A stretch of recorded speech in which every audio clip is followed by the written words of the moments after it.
Welcome back. The dining room is now finished, so we're going to read part 2 of Red and Goldie, a story of two pine squirrels.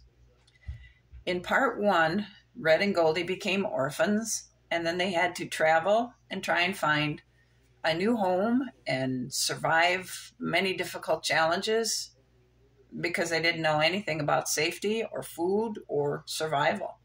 They were just babies. And then they survived their first winter, and Goldie decided it was time for her to find her home. So, that is where we pick up. Where is Home? Chapter 1. I sit on my branch, watching the morning sun come up, waiting for Red to come out of his home. The sun is beautiful, the weather is perfect, it's a good day to travel. I see Red come out and sit on his branch. I whistle, and I watch him turn and look around. I whistle again, and he looks over at me, so I raise my hand in farewell. He raises his in response to me. "Thank you, Red," I called across the trees to him. He looked at me, and I looked at him, and I turned, and I started hopping away. "Goodbye, Goldie," I faintly hear behind me. I didn't stop to look back. I couldn't. I knew it was time to go, but I also knew my heart was breaking. My world is about to change. I have just told my brother, Red, thank you for the care and support he has given me up to this point in my life. Now it is time for me to take over. I know I told him that before, but now I really am ready to take over me. I did some exploring before I got sick, just after the white rain fell. I know there are better places to have a home, and that is where I'm headed. There are giant pines full of pine cones with many new friends waiting to be met. I truly am off to find where I fit in this new forest I'm headed to. I'm sad at the thought of leaving Red, but he understands. I know he does. The sun promises to fully shine and not be covered by summer clouds as I hop away.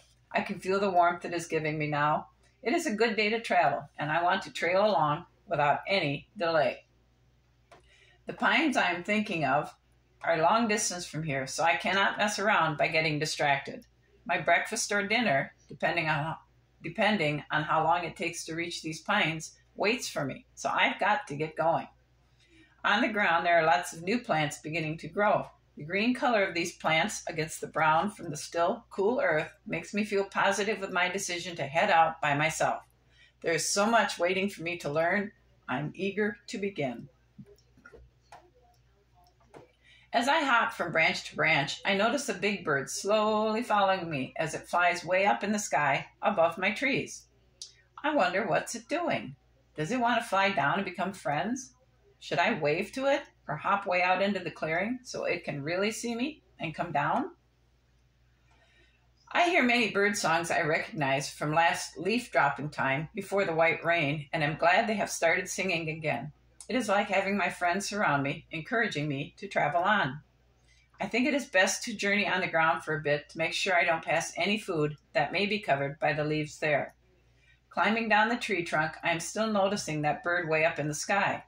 It is floating along, only now it is making circles above me. It seems to be waiting for me, so I feel it is only polite to go out in the open and wave hello at it. Hey, wait on that, Dot. I've just stepped on an acorn that is half buried in the sand. If I wipe the dirt off, it is clean enough to eat. I'm pretty hungry, and I'm not going to worry about a little dirt I might bite into.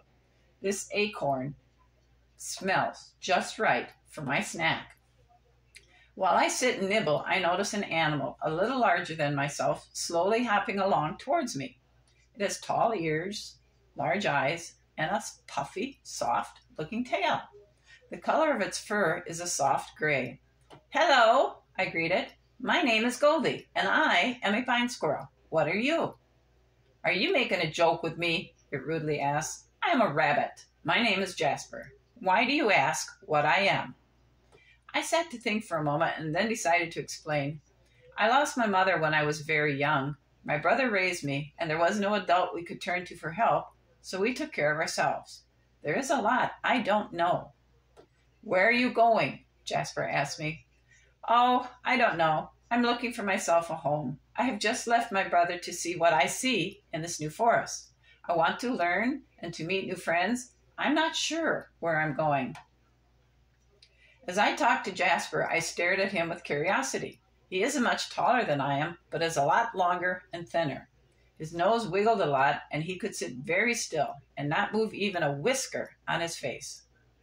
No, I'm sorry. I don't know where there is a home for you. You will just have to keep searching. You need to watch out for hawks, though. I see you have one circling in the sky above you. He has seen you and is hunting you. They hunt small animals like you and me to eat when they get hungry. Stay in the trees or brush, but stay out of the open grassy areas when you see one above you. They swoop down so quickly, you will not have a chance to get away if he decides to come after you. Be very cautious, Goldie. Good luck. With that final warning, he hopped away. Well, I'm sure lucky I didn't go out into the grass and wave at it. I didn't know other animals ate other animals. I need to be watchful and stay as much in the forest as possible. I wonder if Fred knows this.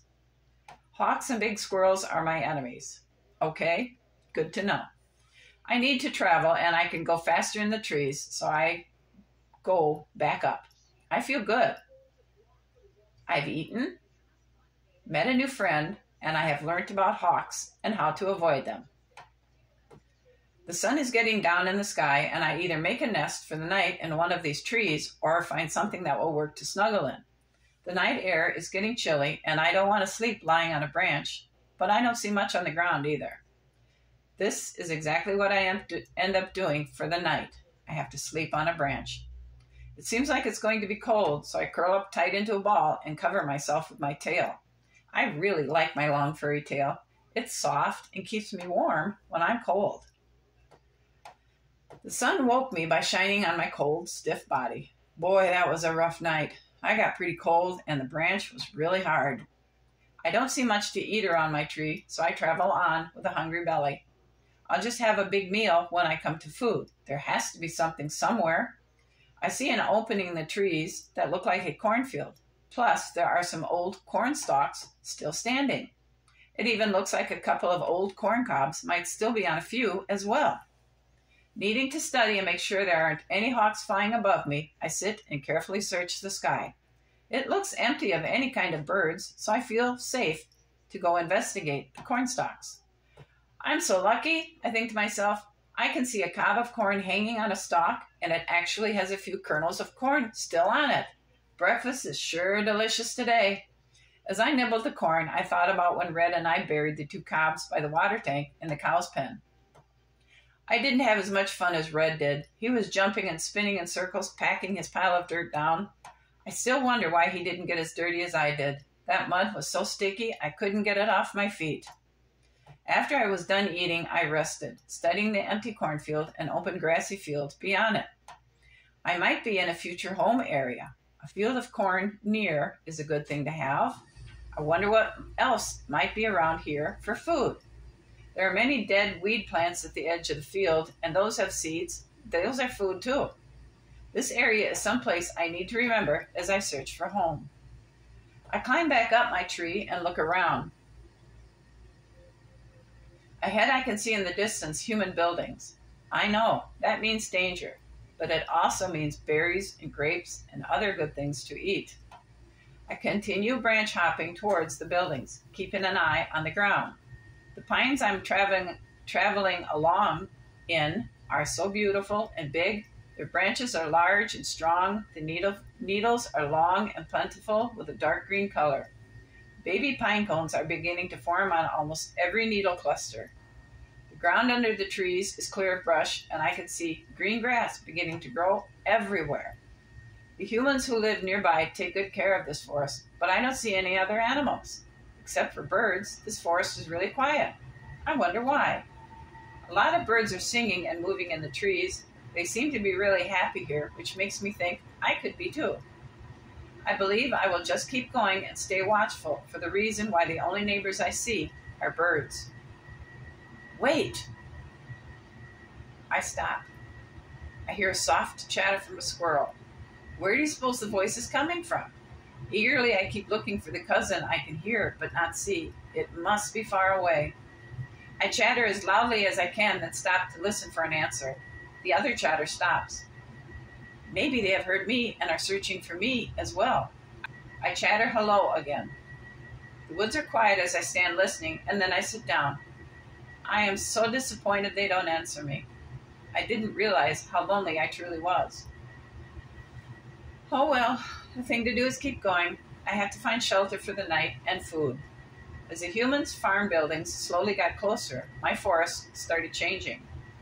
The beautiful pines are still here, but further apart. They are still well cared for, with the underbrush removed, but the grass under them is shorter. I see a great open field between the buildings and my pines. There are trees growing there too. These are full of branches with a soft green color surrounding each branch. What kind of tree do you suppose these are? I wondered to myself. There isn't a fence around them, so I know there aren't any cows there. I couldn't hop from a pine to one of these trees. The distance is too great, so I must get down on the ground again. With the grass so short, I'm pretty confident I would see anything approach me, so I go to one of these new trees. The closer I get, the better I can see the green color is actually tiny leaves beginning to grow. The trees are planted in lines, and the lower branches are all trimmed off, so the humans must really like them.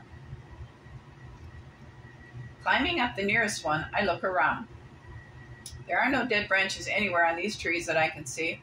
I wonder what these leaves taste like. So I gently lean over to nibble on a baby leaf. Doesn't taste like anything. Nearby, I see a field of green plants growing. These plants are about as tall as I am, and they also grow in a row, with bark from trees ground up and laying between the rows.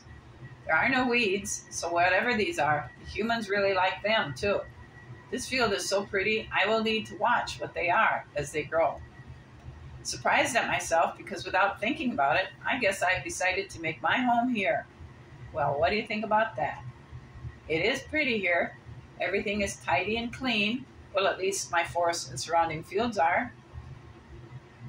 The humans' buildings all have bright colors on them, and where there should be wire fences is wood fences that are the color of the clouds. I like it here so far. It is quiet, with lots of birds in the trees to sing to me. Yes, I think I have found a territory I might want to call mine. I just need some place to build a nest. I climb up a fence post to sit and look around. This is really calm and peaceful here. I hear many strange animal sounds, which mean potential friends. One looks like it is roaming around outside of any pen. It slowly walks around and then heads my way. I could see it getting closer and began to get worried. That is a dog. Now I know why the woods are empty of animals. There is a dog on this farm that is allowed to roam around wherever it wants to go.